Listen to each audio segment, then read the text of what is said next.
ദൈവത്തിൻ്റെ അതിപരിശുദ്ധ നാമം വാഴ്ത്തപ്പെടുമാറാകട്ടെ. പ്രാർത്ഥനയുടെയും അനുതാപത്തിൻ്റെയും നോമ്പ് കാലയളവിലൂടെയാണ് നാം കടന്നു പോകുന്നത്. അനുരഞ്ജനത്തിൻ്റെ ശുശ്രൂഷയിലൂടെയാണ് സഭ നോമ്പിലേക്ക് പ്രവേശിക്കുന്നത്. സഭ ക്രിസ്തുവിൻ്റെ ശരീരമാണ്. ക്രിസ്തുവാണ് ശരീരത്തിൻ്റെ തല എന്നത്. ക്രിസ്തുവുമായി വ്യക്തിപരമായി ബന്ധമില്ലാത്ത ആർക്കും തന്നെ സഭയുടെ ഭാഗമായിരിക്കാൻ കഴിയുകയില്ല. നോമ്പുകാലം ഒത്തിരിയേറെ പ്രാർത്ഥനയുടെയും പരിത്യാഗത്തിൻ്റെയും നാളുകളാണല്ലോ. ഇന്നത്തെ നമ്മുടെ ധ്യാന ചിന്തയ്ക്കായി തിരഞ്ഞെടുത്തിരിക്കുന്ന വേദഭാഗം വിശുദ്ധ യോഹന്നാൻ എഴുതിയ സുവിശേഷം 2-ാം അധ്യായം 17 മുതൽ 22 വരെയുള്ള വാക്യങ്ങളാണ്. ക്രിസ്തു ശരീരമാകുന്ന സഭ. സഭ എന്ന ശരീരത്തിൻ്റെ തലയാണ് ക്രിസ്തു.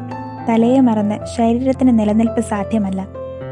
എന്നാൽ ഇന്നത്തെ നമ്മുടെ ആധുനിക സമൂഹത്തിൻ്റെ ഒരു പ്രവണത പലപ്പോഴും ക്രിസ്തുവാകുന്ന തലയെ നാം മറന്നു പോകുന്നതാണ്. പ്രിയമുള്ളവരെ, കടപ്പാടുകളെ മറക്കുന്ന കർമ്മങ്ങൾ എല്ലായ്പ്പോഴും ഫലരഹിതമാണ് എന്ന് വേദപുസ്തകത്തിൽ നമുക്ക് കാണാം. ക്രിസ്തു പേർ ചൊല്ലി വിളിച്ചു തിരഞ്ഞെടുത്ത ശിഷ്യന്മാർ ക്രിസ്തുവിനെ മറന്ന് തങ്ങളുടെ പഴയ പണിയായ മീൻപിടുത്തത്തിനായി തിബരിയ കടൽക്കരയിലേക്ക് പോകുന്നു. മീൻപിടുത്തത്തിൽ അഗ്രഗണ്യരായിരുന്ന അവർക്ക് അന്ന് രാത്രി മുഴുവൻ അധ്വാനിച്ചിട്ടും ഒന്നും കിട്ടിയില്ല എന്ന് വചനം നമ്മെ പഠിപ്പിക്കുന്നു. പക്ഷേ അവർ തിരിച്ചു പോകുന്നില്ല.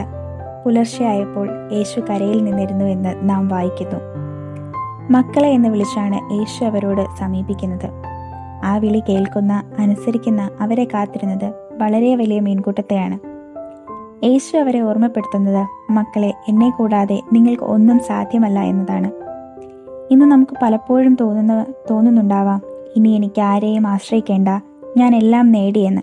അവിടെയാണ് ഈ വചനം നമ്മെ ഓർമ്മിപ്പിക്കുന്നത്, കടപ്പാടുകളെ മറന്നുള്ള കർമ്മങ്ങൾ ഫലരഹിതമാണ് എന്ന്.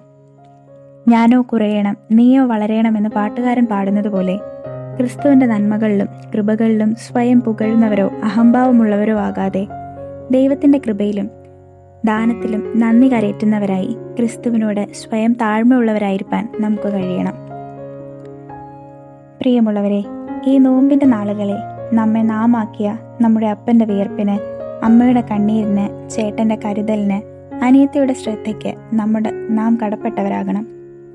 ക്രിസ്തു എന്ന തലയെ മറക്കാതെ നമുക്ക് പ്രവർത്തിക്കാം. അതിനായി ദൈവം നമ്മെ ശക്തീകരിക്കുമാറാകട്ടെ.